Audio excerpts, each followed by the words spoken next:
Philosophy 2B03, Chapter 10.1, Reductio Ad Absurdum. Today we're going to move on to our last inference rule, Reductio Ad Absurdum, which is a really interesting inference rule, and an inference rule which comes up a lot in ordinary philosophical or other argumentation. It's the sort of thing that, at least in an informal way, we do all the time.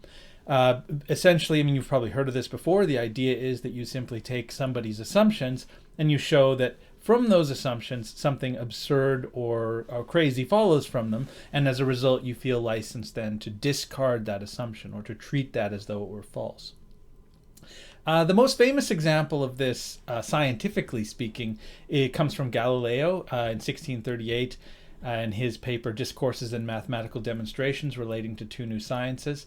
He set out an argument against the idea that two objects of different weights fell at different speeds. Now, your exposure to this idea may have come from this usual story that's given that Galileo went to the Leaning Tower of Pisa and dropped two different weights off and showed that they fell at the exact same rate. I'm actually not 100% sure that ever happened. I think it did. But in any case, Galileo laid out an argument for this that said you don't even need to do the experiment. You don't even need to do the experiment because the whole idea that these two objects would fall at different speeds based upon having different weights doesn't make any sense anyway, just logically speaking. And his argument went in the form of a reductio. So he supposes that a heavier object A falls faster than a lighter object B.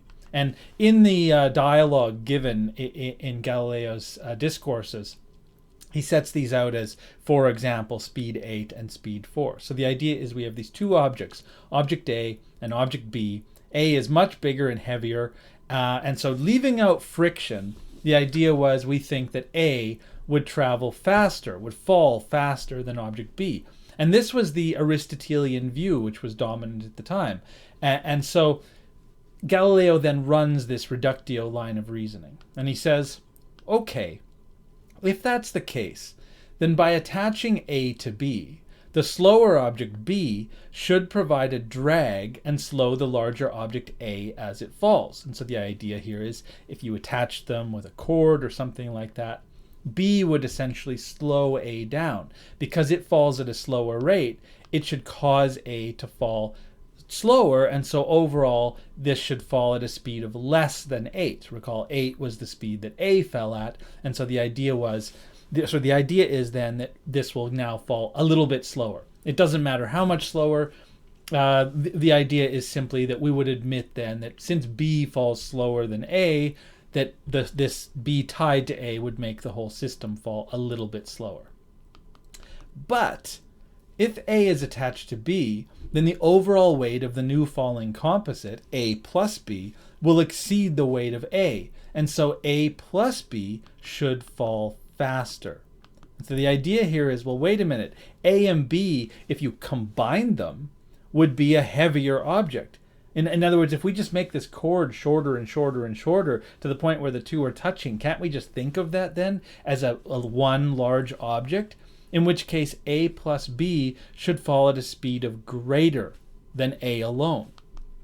And so by starting with the assumption that two objects of unequal weights have to fall at different speeds, we conclude that the two objects together, A plus B, will fall faster than the larger object alone, but also that A plus B will fall slower than the larger object A alone. And so this is absurd, right? This is a contradiction. And so the assumption must be incorrect. The idea is we start from this assumption, we show that this absurd conclusion follows, and therefore we reject that assumption.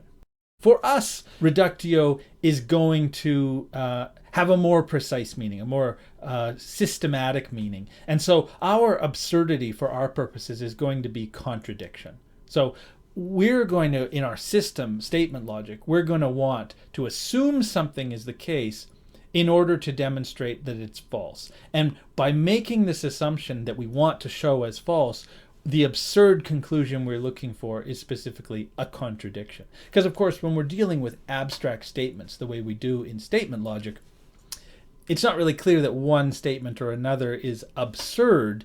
So our definition of absurdity in this system will be contradiction, because we can think of contradiction as something very bad that we don't want, and it really hurts our system. And so when we derive that contradiction, we'll therefore overturn that supposition.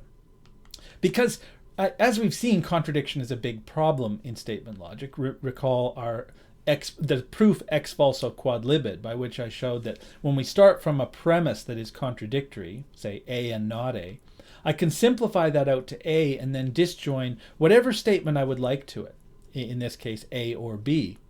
But then I can also further simplify out not A and therefore conclude B through disjunctive syllogism. And so what this means is that anytime I have a contradiction, I can prove anything and everything. This was this principle of explosion that I described in our week on philosophical issues. But it comes into play here. The idea is a contradiction leads to everything. And so if we can generate a contradiction, whatever we use to generate that contradiction, we're going to then treat as false.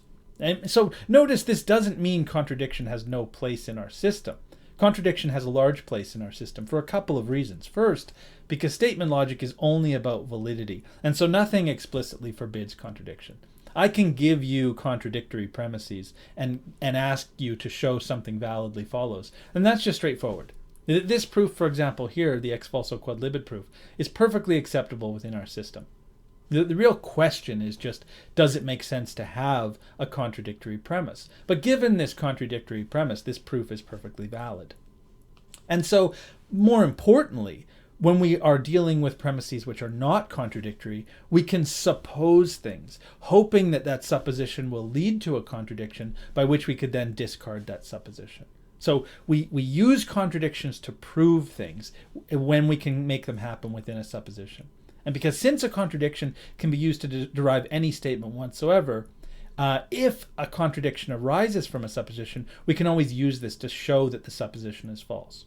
So we're going to introduce a rule today, Reductio Ad Absurdum, which allows us to do this. But this is actually, given the rules we already have, kind of a derived rule. And this was the point of my the challenge proof I gave. Kind of unfair, I'll be honest, giving this proof, because this is not something that would be easy to just come up with. If you did come up with it, I congratulate you.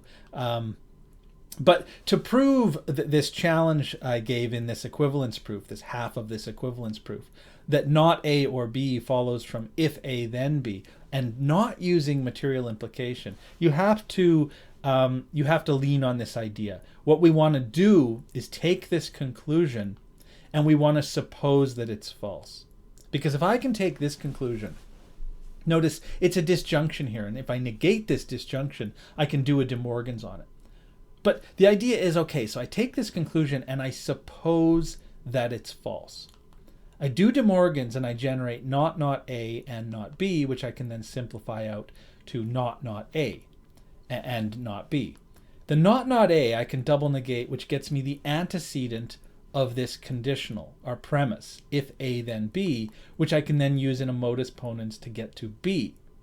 But notice, I already have not B in line 5, so we have a contradiction here. And just like we did in the ex falso quod libet proof, I can disjoin whatever I want to B to prove that.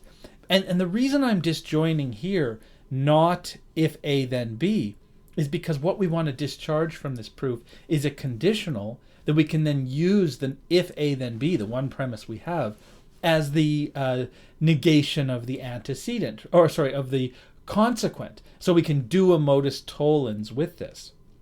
So, I mean, if this is hard to follow, don't worry. We're going to make life easier in a second with the reductio rule. But this is the idea behind it. If I can generate this contradiction and therefore disjoin whatever I want to one of those conjuncts, then I can discharge out this overall conditional and then use modus tollens on it. So here we have, if this conclusion we're looking for is false, then the premise we have is false. But the premise we have, we know, is true, and so I just double negate this, and then that becomes the negation of my consequent in line 10. And then that allows me to negate the supposition we started with. And by now we have a double negation, I can double negate that, and I get to our conclusion.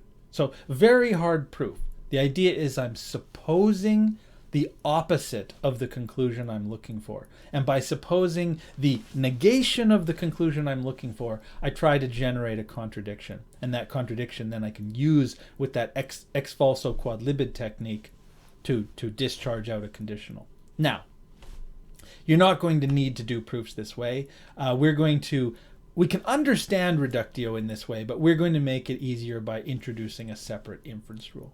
Now, our inference rule is just going to be, if an explicit contradiction is derivable from a supposition together with other premises, then we can infer the negation of the supposition. So rather than needing to take that step where we disjoin what we're going to then use as the consequent and do all of that, we're just going to say that anytime you derive a contradiction within a supposition, you can negate whatever it is that you supposed. And so here, the way we write this is from a derivation of this little symbol here, which I'll talk about in a second. But this is a symbol for contradiction. So from a derivation of any contradiction from the supposition of some statement, we can infer the negation of that statement. So this symbol for contradiction is called a lot of different things. Sometimes it's called et or eat. This is contrasted with t. So t is our symbol for truth. And so et is just the reverse of this. It also gets called falsum or uptack or bottom. I like bottom because this is also, I think, symbol for bottom element in lattice theory, and there's some relationships here between these ideas. But we can understand it really just as an abbreviation for explicit contradiction. This, if you don't want to think too much about this, this is just an abbreviation for any contradiction. As a side point, you can also think of this as a zero-ary logical operator of its own, which is truth functionally always false. So in other words, it acts on no statements, and it always comes out false in the truth table. So really, this symbol just means false. Which corresponds also with our idea of ex falso quadlibid, because what ex falso quadlibid says is from falsehood anything whatsoever. And so in this case, because this is false, the derivation of it shows that the supposition must be false. Okay, so let's do an example of this. Prove the validity of the abstract argument. So we've got here a couple premises, and we want to show that this conclusion G or E and H is false. Or we want to show that it's not the case that G or E and H. So right away here, this is a point to make about reductio, which is, I've often said, well, when you look at your conclusion, whatever your conclusion is going to give you ideas about how you want to do the proof. And one key place to realize where a reductio is important is when the conclusion is itself a negation.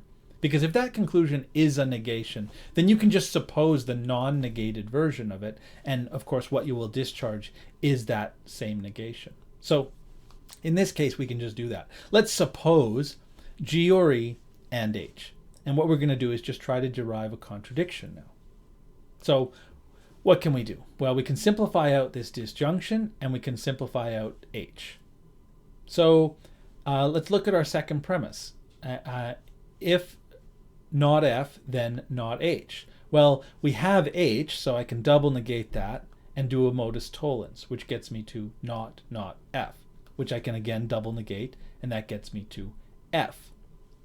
Now, with premise 1, I can do a modus ponens, which gets me to if G or E, then not H, but we have G or E from line 4 in our supposition, and that we can then use in the modus ponens to give us not H.